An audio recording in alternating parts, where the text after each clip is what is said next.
আমাদের জাতীয় স্বার্থ রক্ষা করে আমরা এই কন্ট্রাক্টগুলো করব। আশা করি ইনশাল্লাহ আমরা কামিয়াব হব। আমরা দেখেছি যে সমুদ্র বিজয় হয়েছে, তাই নিয়ে অনেক লাফালাফি হয়েছে, সমুদ্রের নিচে কি আছে সেটাও নিয়ে অনেক কিছু বলা হয়েছে, কিন্তু সেখান থেকে যে আহরণ করতে হবে সেটা বোধহয় ভুলে গেছিল, যার ফলে আমাদের সমুদ্রের বিজয় করার পরেও যারা তখন বলা হয়েছে তারা হেরে গেছে, আমরা জিতে গেছি, তারা কিন্তু সেসব জায়গাতে গ্যাস উত্তোলন করে বিদেশে এক্সপোর্ট করছে। আমরা এখনো মাটির নিচে কি আছে আমরা জানি না। তা আমরা জনগণের কাছে ওয়াদাবদ্ধ ছিলাম যে আমরা ক্ষমতায় আসলে আমাদের বাপেক্সকে আমরা শক্তিশালী করব। যেহেতু বাপেক্সের গভীর সমুদ্রে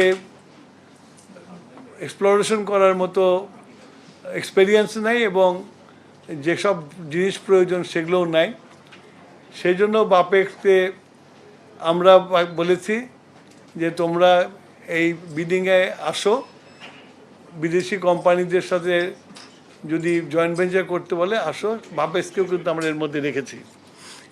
তো এখন হলো যে আমরা যে ওয়াদাবদ্ধ হয়েছিলাম, আমরা 180 দিন শেষ হওয়ার আগেই কিন্তু বিডিংয়ে গেছি এবং আশা করি এই বিডিংয়ের পরে আমরা দেশের আইন কানুন মেনে এবং দেশের স্বার্থ রক্ষা করে আমরা এই বিডিংয়ে যারা পাবে তাদেরকে হস্তান্তর করতে পারবো এবং ভবিষ্যতে যদি আমাদের এখান থেকে গ্যাস বা তেল যেটাই উত্তোলন করা যায় সেটা দেশের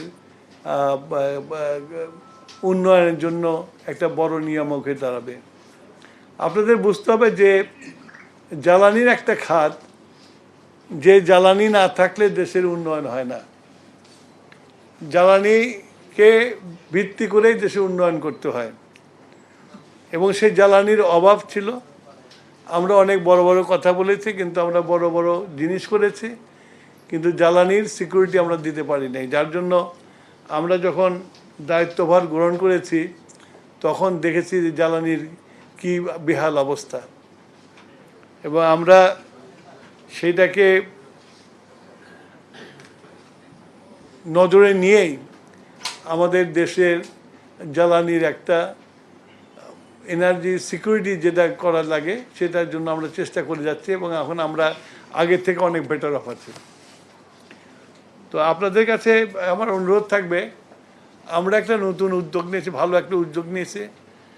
এদেশের আপনারা যারা মিডিয়াতে আছেন অনেককেই দেখছি আমার প্রথম টার্মে, আমি তো সেকেন্ড ইনিংস খেলছি, আমার প্রথম টার্মে যারা আমার সাথে ঘুরে বেড়েছে সারা বাংলাদেশে তাদের অনেকের চুল সাদা হয়ে গেছে, কিন্তু গ্যাসের কোনো উত্তোলন নতুন করে কিছু হয় নাই।